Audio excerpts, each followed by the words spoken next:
Hello children, today we'll discuss the poem titled The Shed, composed by Frank Flynn. Children, do you know what a shed is? You must have heard a cow shed or a tool shed. Yes, a shed is a small room away from the main house for storing or keeping things, animals, tools, or at times vehicles. So let's see what this poet has to say about this shed. Let's read the poem. Stanza 1. There's a shed at the bottom of our garden with a spider's web hanging across the door. The hinges are rusty and creak in the wind. When I am in bed, I lie and listen. I'll open that door one day. Stanza 2. There's a dusty old window around at the side with 3 cracked panes of glass. I often think there's someone staring at me each time that I pass. I'll peep through the window one day. My brother says there's a ghost in the shed who hides under the rotten floorboards. And if I ever dare to set foot inside, he'll jump out and chop off my head. But I'll take a peek one day. Last stanza. I know that there isn't really a ghost. My brother tells lies to keep the shed for his den. There isn't anyone staring or making strange noises, and the spider has been gone from his web. Since I don't know when, I'll go into that shed one day soon, but not just yet. So children, while reading the poem, we came across some new words. So let's see, what do these words mean? Hinges. We read hinges in the second line.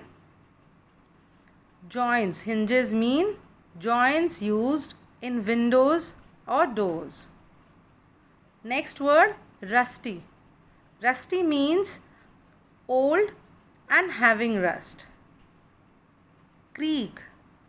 It means to make a sharp sound. Next word, cracked, which means broken. Peep means to look through. Chop off means to cut. Peek, to look in. Den, a place to hide.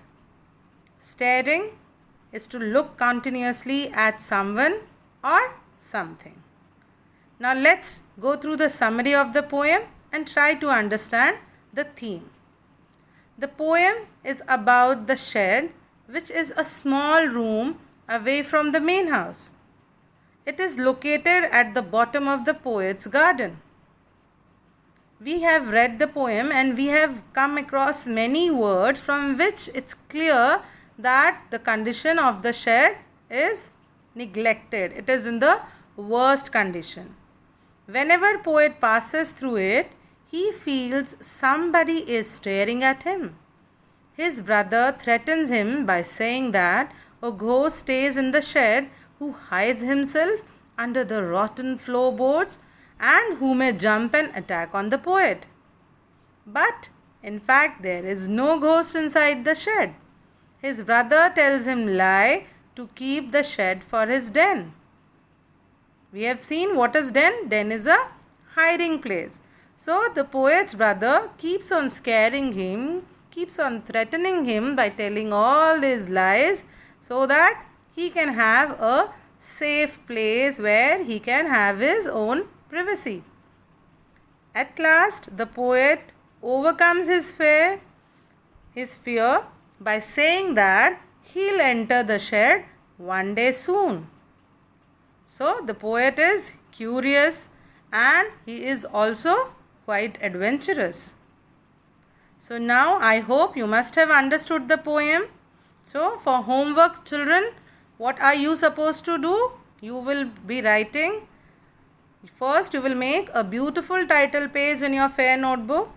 Then you will write down the new words and their meanings which we have discussed above. Also try to frame new sentences using these words. Next, you will find words and phrases in the poem suggesting the neglected state of the shed. Like, we have come across the words like spider's web hanging, rusty. When does all this thing happen? When we don't take care of anything. That is when something is neglected. So, these two words I have picked from first stanza, and for your homework you are going to find out 4 more from the second stanza. And the last task which you are supposed to do is write down the pair of rhyming words that come at the end of lines. So you need to find out the rhyming words. Fine? Thank you, children.